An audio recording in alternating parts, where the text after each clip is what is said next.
टीपू सुल्तान की फोटो लगाई है, जिसे लेकर जो है हिंदू संगठन काफी आक्रामक है, क्या कहना चाहेंगे? मुझे ऐसा लगता है कि अंतर्राष्ट्रीय एक षड्यंत्र चल रहा है, जहां पर दुनिया के कुछ शहरों और कुछ राज्यों का रंग बदलने का प्रयास हो रहा है। मुंबई और महाराष्ट्र की कुछ राजनीतिक पार्टियां और कुछ राजनेता इस षड्यंत्र का हिस्सा बन चुके हैं।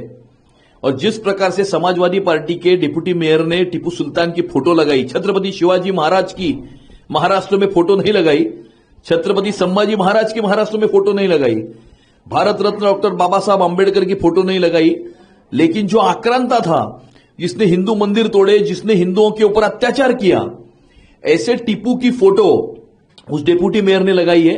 मुझे ऐसा लगता है कि टीपू की फोटो लगाना, हरा कर देंगे इस प्रकार का स्टेटमेंट करना, या परसों मुंबई की महानगर पालिका के सभागृह में एमआईएम पार्टी के जो पार्षद है वो जिस प्रकार से हरे रंग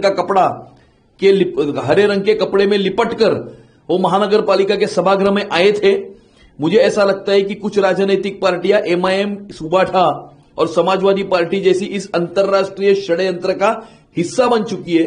मुंबई और महाराष्ट्र का रंग बदलने का प्रयास ये कर रहे हैं। मुंबई में खान को महापौर बनाने की इनकी जो साजिश थी, वो साजिश कामयाब नहीं हुई, और इसीलिए ये साजिश कामयाब नहीं हुई, लेकिन अलग अलग दूसरे शहरों में इस प्रकार से कुछ न कुछ हरकतें कर कर वो अपना मकसद जो है उस मकसद को हासिल करने का प्रयास कर रहे हैं। लेकिन आने वाले समय में मुंबई और महाराष्ट्र की जनता जो है इस प्रकार के अंतर्राष्ट्रीय षड्यंत्र को उखाड़कर फेंक देगी और अपना कर्तव्य जो है वो निभाएगी।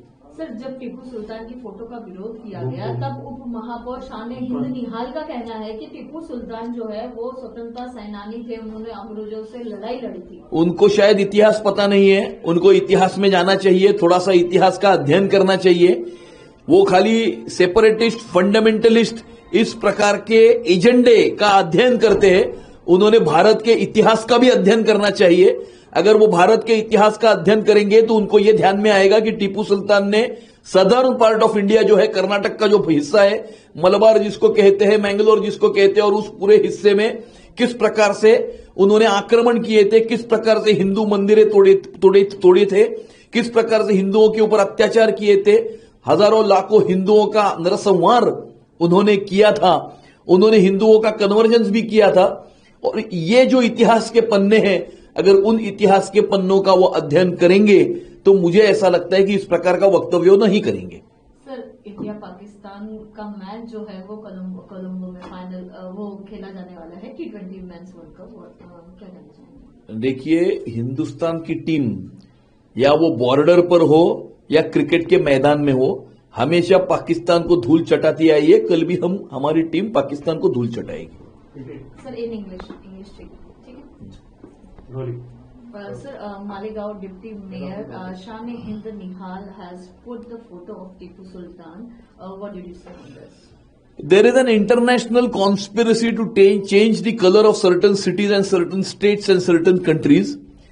There are certain political leaders and certain political parties who have become a part of this international conspiracy and trying to attempt to change the color of Mumbai and Maharashtra.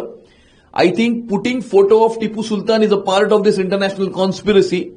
They have not put the photo of Chhatrapati Shivaji Maharaj in Maharashtra or Chhatrapati Sambhaji Maharaj in Maharashtra or Bharat Ratna Dr. Baba Saheb Ambedkar, but they have put the photo of Tipu Sultan, who has persecuted several Hindus, destroyed several Hindu temples, converted thousands of Hindus to Islam, and hence by glorifying such elements, I think that they are trying to take ahead the separatist, fundamentalist agenda that has been hatched down. This conspiracy has been hatched down by some international elements. They have been successful in certain international cities in the West, but I am sure that the people of Mumbai and people of Maharashtra are vigilant enough, and they will not allow any such conspiracies to get any success. Sir, tomorrow there is a match between India-Pakistan. What did you say? I think the Indian team, be it the Indian Army, be it the Indian Air Force, the Indian Navy or the Indian cricket team, they have always defeated Pakistan, be it at the border or on the cricket field. And I am sure that tomorrow our boys will also defeat Pakistan again.